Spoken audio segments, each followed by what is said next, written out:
what's going on before I start talking about the whole Minnesota shootings. I just want to say happy birthday to Jacob Molina. Rest in peace to his soul. Somebody who I was pretty close with in high school, Skyline High School to be exact. We used to play on the lacrosse team. Such a nice guy, always laughing, always giggling, swear to God. And yeah, it's just really sad to know that, we lost a good one, Jacob out of all people. But, that's life. We can't really, I don't know. I'm not saying you can't really prepare for death, but you don't know when it comes knocking. So, live your life to the fullest.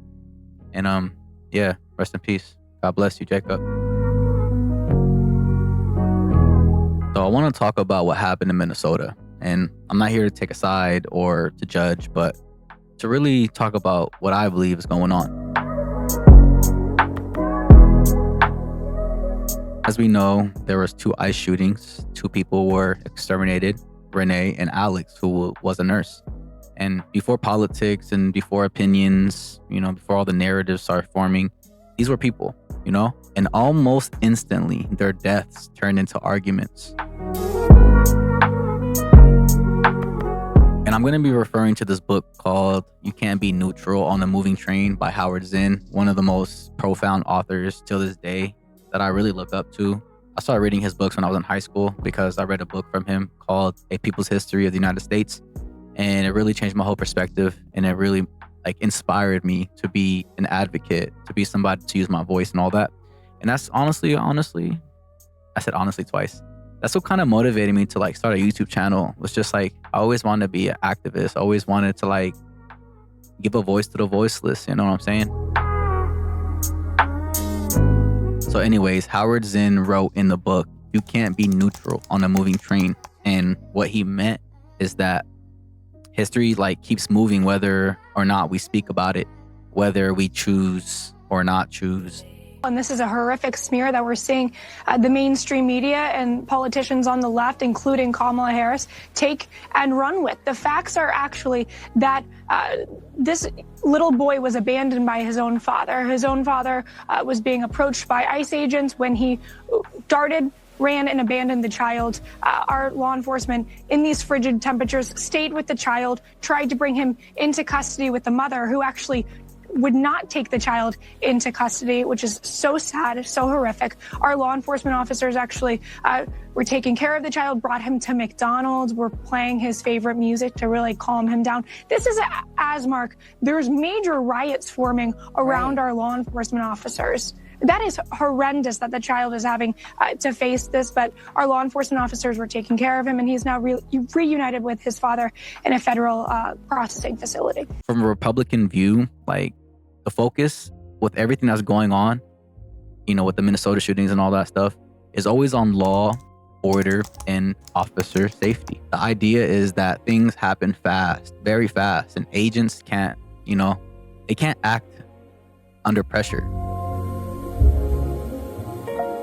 So from a democratic view, the focus is on accountability and honestly restraint, because a lot of people are spazzing out because they feel like these ICE enforcement officers, they're just crashing out. I'm not here to laugh because this is not funny by any means, but yeah, you guys saw and continually you guys are seeing the algorithm right now.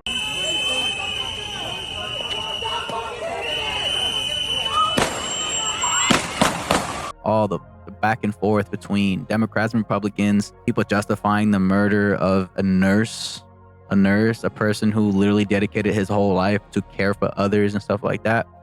And sorry if I get too emotional because I try so hard not to be unbiased, but it's just so hard to really grasp the pedigree in which we are trying to grasp today. It's such a phenomenon, to be honest, and it's such an anomaly because this is not normal. You feel me? This is stuff that they are programming into us, my opinion. And yeah, people are gonna be like, yeah, you're a conspiracy theorist, I already can tell, but just listen.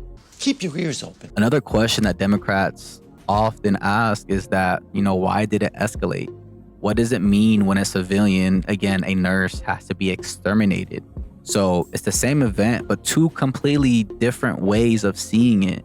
And the way it's analyzed, it's there are so many different lenses that people look through, and it's crazy because it's not black or white. it's never been black or white. There's so many shades of gray. You know what I'm saying? Zinn also said that what we call neutral often just means accepting how things already are. Not because people are malicious, but because systems get too comfortable. Don't get too comfortable. And here's the part that matters to me. No matter which side someone leans toward, these events change people. They change trust. They change how people see authority. They change how we see one another. Like the division that we are seeing right now it's so colossal. It's so humongous at this point right now. The bubble is ready to get popped. Pause. Really ready. So ready? Yeah. Another thing that Zinn says, he says that history isn't just about big moments. It's about the small, like incremental moments that add up, you know, like earthquakes. Before a big earthquake happens, there is a plethora of mini, small, tremulous earthquakes that happen. We may not feel it, but it's adding up. And I want to relate that to with like another headline, another explanation, another divide, you know, another back and forth clash between Democrats and Republicans. So this isn't just about saying who's right or wrong, obviously. It's about noticing that the train is moving, and we have to ask ourselves, are what we seeing today is just an implementation of order through chaos? Because obviously, with the whole shooting of Alex, the nurse, his gun was unholstered by the police officer and tossed away. So he didn't have the gun in his hand, and he was still exterminated. So that should be very symbolic about where we're going, you know? And yeah, it's definitely a foreshadow. This is a foretelling of what may continue to happen. I truly, definitely feel that we are being desensitized right now, and all this stuff is being normalized. They create chaos, and they create control. Over the world headquarters in Switzerland of the World Masonic Headquarters for World Freemasonry, over the door is Ordo ab Chao, which is Latin for order out of chaos. And all Freemasons know that term, Ordo ab Chao.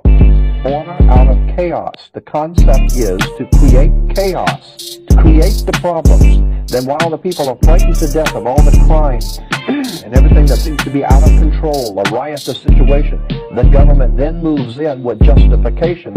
In order to put down this terrible chaos, they must have full power of the military, full obedience of the people to give the government full power to do whatever they want. That's why we're having all over the world wars, riots, bloodshed, famines, all kinds of things happening around the world. It's being manipulated. It's being orchestrated, not just for Los Angeles. Conflict control. Conflict control. There's been more wars since the creation of the United Nations. And also, are we like paying attention to where it's going? Because I feel like nobody cares, like not everybody, but I feel like a majority of people, they just feel like, oh, this is just going to be like a fart. You fart and you let it go. You know what I'm saying? Like it disappears. Nah, fam. Like, yeah, it's going to come back.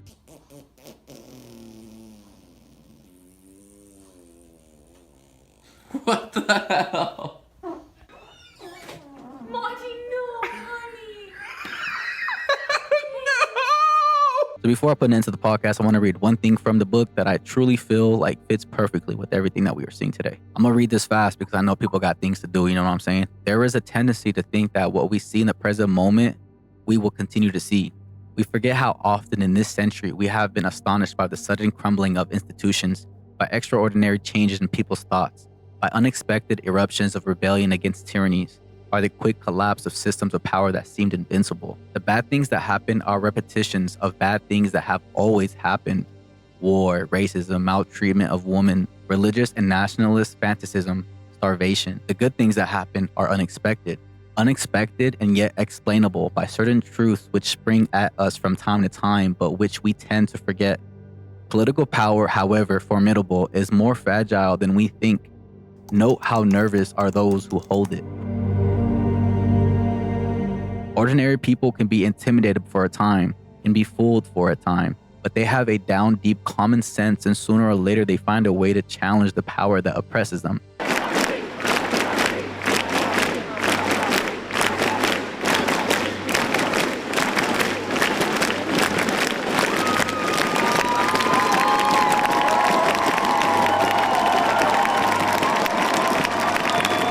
People are not naturally violent or cruel or greedy, although they can be made so. Human beings everywhere want the same things. They are moved by the sight of abandoned children, homeless families, the casualties of war.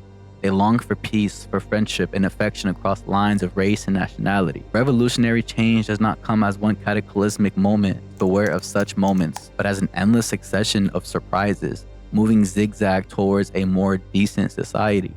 We don't have to engage in grand, heroic actions to participate in the process of change. Small acts, when multiplied by millions of people, can transform the world.